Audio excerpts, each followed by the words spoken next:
Hi friends, welcome to IVL academy.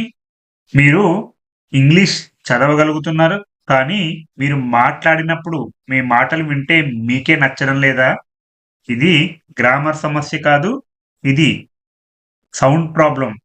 అందుకే ఈ part 16లో నేను మీకు లెటర్స్ కాదు, సౌండ్స్ గురించి చెప్తాను. ఇవాళ నుంచి మీరు ఇంగ్లీష్ని చదవడం కాదు, వినడం మొదలు పెడతారు. గత వీడియో పార్ట్ 15లో ఫొనెటిక్స్ ఫౌండేషన్ పూర్తిగా ఎక్స్ప్లెయిన్ చేయలేదు.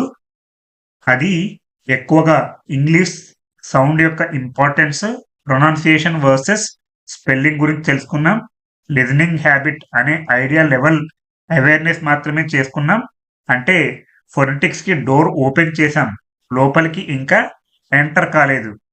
అసలు ఫొనెటిక్స్ అంటే ఏంటి గత క్లాస్లో తెలుసుకున్నాం. ఇంగ్లీష్ సౌండ్స్ ని స్టడీ చేయడం. Phonetics is the study of English sounds. ధ్వని శాస్త్రం అని కూడా చెప్పుకున్నాం, సౌండ్ సైన్స్.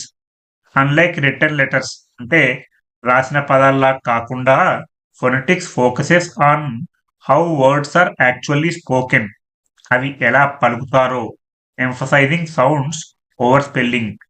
ఆ స్పెల్లింగ్లను బట్టి ఆ శబ్దం ఎలా చేస్తారో తెలుసుకునేదే ఈ ఫొనెటిక్స్. ఈ లెటర్ అనేది పేపర్ మీద కనిపిస్తుంది, సౌండ్ అనేది చెవికి వినిపిస్తుంది. ఉదాహరణకు ఏ, ఇది లెటర్.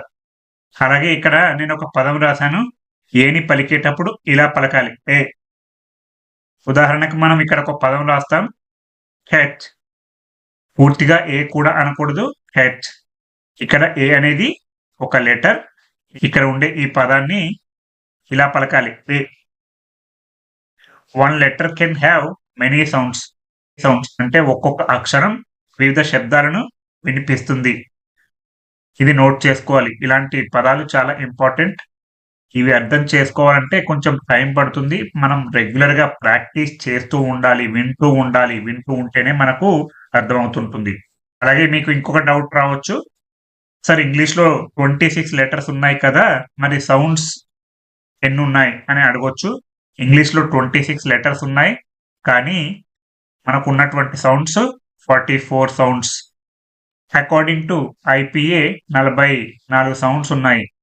ఐపీఏ అంటే ఇంటర్నేషనల్ ఫొనెటిక్ ఆల్ఫాబెట్. సింపుల్ గా చెప్పాలంటే ఇంగ్లీష్లో పదాలు ఎలా వినిపిస్తాయో చూపించే ప్రత్యేక గుర్తుల సిస్టమ్ ఈ ఇంటర్నేషనల్ ఫొనెటిక్ ఆల్ఫాబెట్. ఇవి ఎందుకు అవసరం?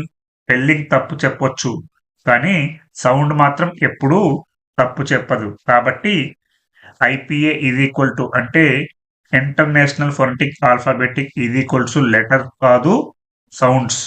ప్రొనౌన్సియేషన్ క్లియర్ కావాలంటే ఐపీఏ చాలా ఉపయోగపడుతుంది. English has 44 sounds.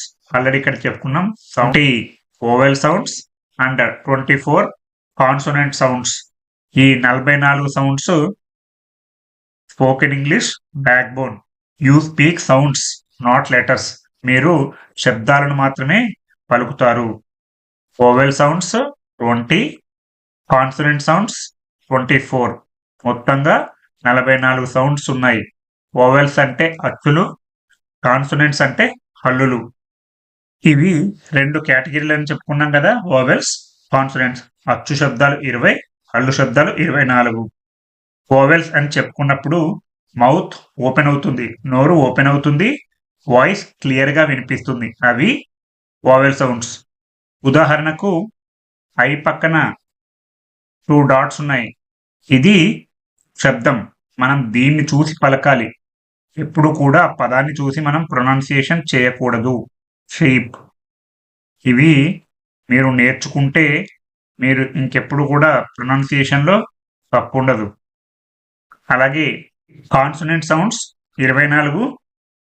ఇవి ఎయిర్ బ్లాక్ అంటే టచ్ చేస్తుంది, సౌండ్ షార్ప్ గా ఉంటుంది.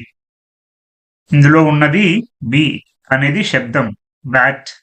వీటిని మెమొరైజ్ చేయొద్దు, అంటే బట్టి పట్టొద్దు. ఇవి ఫీల్ అయితే మీకు అర్థమవుతుంది డీటెయిల్ గా.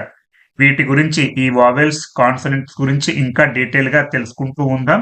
మీరు ప్రతి ఒక్కటి నేను చెప్తున్నది నోట్ చేసుకుంటూ ఉండండి. మీరు ప్రొనౌన్సియేషన్ ఇంప్రూవ్ చేసుకోవాలి అంటే మీరు ఎన్ని బుక్స్ చదివినా ప్రొనౌన్సియేషన్ అనేది ఇంప్రూవ్ కాదు. కేవలం వింటూ ఉంటేనే. నేను గత క్లాస్‌లో కూడా చెప్పాను. Listening, speaking, reading and writing. మీరు ముందు వింటూ ఉండాలి. మీకు అర్థమైనా, అర్థం కాకపోయినా వింటూ ఉండాలి లిజనింగ్.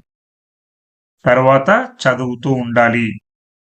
తర్వాత మాట్లాడుతూ ఉండాలి. తర్వాత రాస్తూ ఉండాలి. LSRW these are the skills in English. మీరు ఇంకొక డౌట్ అడగొచ్చు. స్పెల్లింగ్ కరెక్ట్‌గా ఉంటే ప్రొనౌన్సియేషన్ కరెక్ట్ కాదా? కరెక్ట్ కాదు. ఎట్టి పరిస్థితిలో అది కరెక్ట్ కాదు. ఇక్కడ స్పెల్లింగ్స్ అన్నీ కూడా సిమిలర్‌గానే ఉన్నాయి. కానీ సౌండ్స్ అనేవి టోటల్ డిఫరెంట్. దో, త్రూ, థాట్. అందుకే మీరు వింటూ ఉండాలి. ఇవన్నీ చూడడానికి ఒకేలా ఉన్నా కూడా మీరు ఎప్పుడు కూడా వింటూ ఉండాలి. Though, through, thought. English is not phonetic by spelling.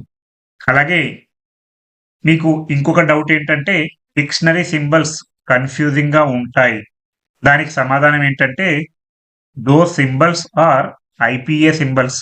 అవి ఇంటర్నేషనల్ ఫొనెటిక్ ఆల్ఫాబెట్ సింబల్స్. అవి ఖచ్చితమైన శబ్దాన్ని చూపిస్తాయి కానీ మీనింగ్‌ని కాదు. ఐపీఏ అంటే అదొక ప్రొనౌన్సియేషన్ మ్యాప్. ఐపీఏలో ఎన్ని శబ్దాలు ఉంటాయని చెప్పుకున్నాం? 44 వోవెల్స్, 20 కాన్సనెంట్స్, 24 అచ్చులు, 20 హల్లులు, 24. అది ఒక మ్యాప్. ఏది? ఇంటర్నేషనల్ ఫొనెటిక్ ఆల్ఫాబెట్ అనేది ఒక మ్యాప్. కాబట్టి డిక్షనరీ అనేటటువంటిది ఖచ్చితమైనటువంటి సౌండ్‌ని చూపిస్తాయి. కానీ వాటి అర్థాన్ని కాదు. మీరు ఇంగ్లీష్ మాట్లాడడం ఎంత ముఖ్యమో దానిని ఎలా మాట్లాడుతున్నాం అనేది కూడా ఈ సౌండ్ అనేది డిసైడ్ చేస్తుంది. కాబట్టి మీ మాట తీరును బట్టి కూడా మీ ఇంగ్లీష్‌ని అంచనా వేయొచ్చు. కొంతమందికి ఇంగ్లీష్ బాగా వచ్చు. కానీ ప్రొనౌన్సియేషన్ బాగా ఉండకపోతే కూడా బాగుండదది. అందుకే మీరు ఇంగ్లీష్ ఎప్పటికప్పుడు వింటూ ఉండాలి. చదువుతూ ఉండడం, రాస్తూ ఉండడం, అలాగే మాట్లాడుతూ ఉండడంతో పాటు వింటూ ఉండాలి. మరి మీరు అడగొచ్చు why phonetics matters in real life? ఎందుకు నిజ జీవితంలో ఫొనెటిక్స్ మనకు అవసరం? ఉదాహరణకు ఫొనెటిక్స్ లేకుండా మీరేం చేయగలరు? కేవలం చదవగలుగుతారు. కానీ మాట్లాడలేరు ఫొనెటిక్స్ లేకపోతే. అదే గనక మీకు ఫొనెటిక్స్ ఉంటే మీ వినికిడి శక్తి ఇంప్రూవ్ అవుతుంది. యాక్సెంట్ క్లారిటీ ఇంప్రూవ్ అవుతుంది. కాన్ఫిడెన్స్ ఆటోమేటిక్‌గా వస్తుంది. Sound clarity brings self confidence. మీరు గనక ఇంగ్లీష్‌ని బాగా మాట్లాడుతూ ఉంటే మీ కాన్ఫిడెన్స్ అనేది నెక్స్ట్ లెవెల్‌లో ఉంటుంది. మీరు సరిగా మాట్లాడలేకపోతే ఎందుకు మాట్లాడలేరు? మీకు ఆ సౌండ్స్ దాన్ని ఎలా పలకాలో తెలియకపోతే కూడా అదొక పెద్ద సమస్య. ఎగ్జాంపుల్ నేను గత క్లాస్‌లో కూడా చెప్పాను. దీన్ని ఎలా పలకాలంటే షిప్ అని పలకాలి. దీన్ని షీప్ అని పలకాలి. మీనింగ్ చేంజ్ అయింది. ఎందుకంటే సౌండ్ చేంజ్ అయింది కాబట్టి. Grammar same, vocabulary same. Sound change is equal to meaning change. ఇలాంటి వేరియేషన్ మీరు నోట్ చేసుకుంటూ ఉండాలి. మరి ఎలా ప్రాక్టీస్ చేస్తూ ఉండాలి నానో లెవెల్‌లో? మీరు ముఖ్యంగా చేయాల్సింది ఏంటంటే నెమ్మదిగా వింటూ ఉండాలి. Listen slowly. రిపీట్. విన్న తర్వాత రిపీట్ చేస్తూ ఉండండి. మళ్ళీ తర్వాత ఫీల్ అవుతూ ఉండండి. అంటే మీరు తిరిగి అవి రెస్పాండ్ అవుతూ ఉండండి. అంటే మీరు తిరిగి మాట్లాడడానికి ప్రయత్నిస్తూ ఉండండి. ప్రతిరోజు 10 నిమిషాలు దీనికి కేటాయిస్తే చాలా ఎక్కువగా ఇంప్రూవ్ అవుతుంది. ఓవర్ ద డేస్ అంటే రోజులు గడిచే కొద్దీ మీకు ఇది చాలా ఉపయోగపడుతుంది. కేవలం 10 మినిట్స్ ఏం చేయాలి? మొదటిగా నెమ్మదిగా వినండి. రిపీట్ చేస్తూ ఉండండి. అలాగే దాన్ని తిరిగి ప్రాక్టీస్ చేస్తూ ఉండండి. Accent is not talent. It is trained hearing. మీరు సరిగ్గా గనక వింటూ ఉంటే మీ యాక్సెంట్ అనేది ఇంప్రూవ్ అవుతుంది. ఫొనెటిక్స్ అనేది sound science. Letters is not sounds. అక్షరాలు మరియు సౌండ్స్ ఒకటి కాదు. English has 44 sounds, vowels 20, consonants 24. Pronunciation starts with awareness, not rules. మీరు రూల్స్ నేర్చుకునే కంటే వాటి మీద అవగాహన ఉంటేనే ప్రొనౌన్సియేషన్ అనేది అవగాహనతోనే మొదలవుతుంది, రూల్స్‌తో కాదు. మీరు రూల్స్ నేర్చుకోవడం కంటే మీకు వాటి మీద అవగాహన ఉండడమే ఉత్తమం. ఈరోజు మీరు సౌండ్స్‌ని అర్థం చేసుకున్నారు. నెక్స్ట్ పార్ట్‌లో వీటిని ఇంకా డీటెయిల్‌గా తెలుసుకుంటూ ఉందాం. మీరు గ్రామర్ నేర్చుకోవడం లేదు. మీరు ఇంగ్లీష్ ఇయర్ డెవలప్ చేస్తున్నారు. అంటే ఇంగ్లీష్ ఎలా వినాలో డెవలప్ చేసుకుంటున్నారు. ఈ సిరీస్ ఫాస్ట్ రిజల్ట్స్ కోసం కాదు, పర్మనెంట్ క్లారిటీ కోసం. మీకు ఇందులో ఏ చిన్న సందేహం వచ్చినా కామెంట్ చేస్తూ ఉండండి. నేను తప్పకుండా రెస్పాండ్ అవుతాను. మీకు ఈ వీడియో గనుక నచ్చినట్లయితే లైక్ చేయండి, షేర్ చేయండి మరియు సబ్స్క్రైబ్ చేయండి.